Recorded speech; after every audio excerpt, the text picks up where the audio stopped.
السلام علیکم ورحمۃ اللہ وبرکاتہ نحمدہ ونصلی علی رسولہ الکریم اما بعد فاعوذ باللہ السمیع العلیم من الشیطان الرجیم ربی اشرح لی صدری ویسر لی امری واحلل عقدۃ من لسانی یفقہوا قولی۔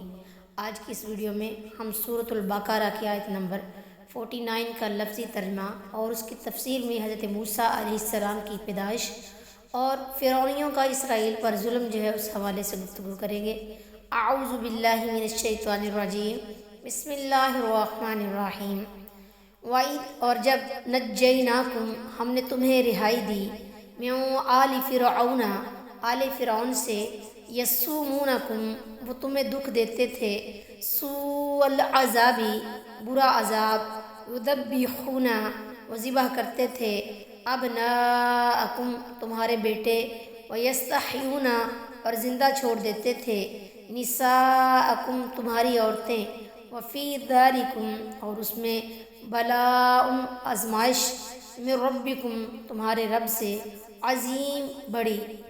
اور جب ہم نے تمہیں فرعون کی قوم سے نجات دی جو تمہیں برا عذاب دیتے تھے، تمہارے بیٹوں کو بری طرح ذبح کرتے اور تمہاری عورتوں کو زندہ چھوڑتے تھے، اور اس میں تمہارے رب کی طرف سے بہت بڑی آزمائش تھی۔ یہاں سے بنی اسرائیل پر کیے جانے والے انعامات اور انہیں دی جانے والی فضیلت کی تفصیل شروع ہوتی ہے۔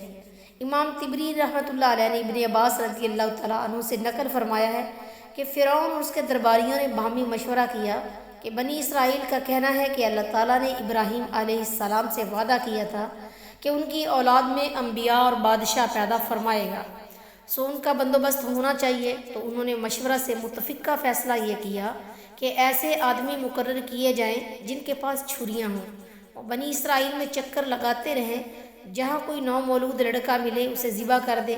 انہوں نے ایسا ہی کیا۔ جب دیکھا کہ بنی اسرائیل کی بڑی عمر کے لوگ تو طبعی موت سے مر رہے ہیں اور بچے ذبح ہو رہے ہیں، تو انہوں نے کہا اس طرح تو تم بنی اسرائیل کو فنا کر دو گے، پھر جو خدمت اور مشقت تمہاری جگہ وہ کرتے تھے وہ تمہیں خود کرنا پڑے گی، اس لیے 1 سال ان کے بچے ذبح کرو اور 1 سال انہیں زندہ رہنے دو۔ چنانچہ موسیٰ علیہ السلام کی والدہ ہارون علیہ السلام کے ساتھ اس سال حاملہ ہوئیں جس میں لڑکے ذبح نہیں کیے جاتے تھے، اس لیے انہوں نے بلا خوف جنم دیا، اور آئندہ سال ہوا تو موسیٰ علیہ السلام کے ساتھ امید سے ہوئیں۔ غالب گمان یہ ہے کہ ابن عباس رضی اللہ تعالیٰ عنہ کا یہ قول اسرائیلی روایات سے ہو، مگر ابن عباس رضی اللہ تعالیٰ عنہ تک اس کی سند ٹھیک ہے اور اسے سچا کہا جاتا ہے، نہ کہ جھوٹا۔ عام طور پر یہاں فرعون کے خواب کا ذکر کیا جاتا ہے کہ اس نے دیکھا کہ بنی اسرائیل کا ایک شخص اس کی سلطنت ختم کرنے کا باعث ہوگا، اس لیے انہوں نے لڑکوں کو قتل کرنے کا حکم دیا، مگر اس کی کچھ حقیقت نہیں۔ قرین قیاس یہی ہے کہ فرعون نے بنی اسرائیل کی کثرت تعداد کی صورت میں ان کے غلبے سے خائف ہو کر یہ ظلم اختیار کیا تھا۔ آج کل بھی دنیا بھر کے کفار مسلمانوں کی آبادی بڑھنے سے سخت خائف ہے اور لالچ اور دھمکی ہر طریقے سے ان کی آبادی روکنے کی کوشش کر رہے ہیں۔ یہ واقعہ عاشوراء 10 محرم کے دن پیش آیا۔ ابن عباس رضی اللہ تعالیٰ عنہ فرماتے ہیں کہ نبی صلی اللہ علیہ وسلم مدینے میں تشریف لائے تو یہود کو دیکھا کہ وہ عاشوراء کا روزہ رکھتے ہیں۔ آپ نے پوچھا یہ کیا ہے؟ انہوں نے کہا یہ ایک عظیم دن ہے، اس دن اللہ تعالیٰ نے بنی اسرائیل کو ان کی دشمن سے نجات دی، تو موسیٰ علیہ السلام نے اس کا روزہ رکھا۔ تو آپ صلی اللہ علیہ وسلم نے فرمایا میں تم سے زیادہ موسیٰ علیہ السلام پر حق رکھتا ہوں۔ چنانچہ آپ نے اس دن کا روزہ رکھا اور اس کے روزے کا حکم دیا۔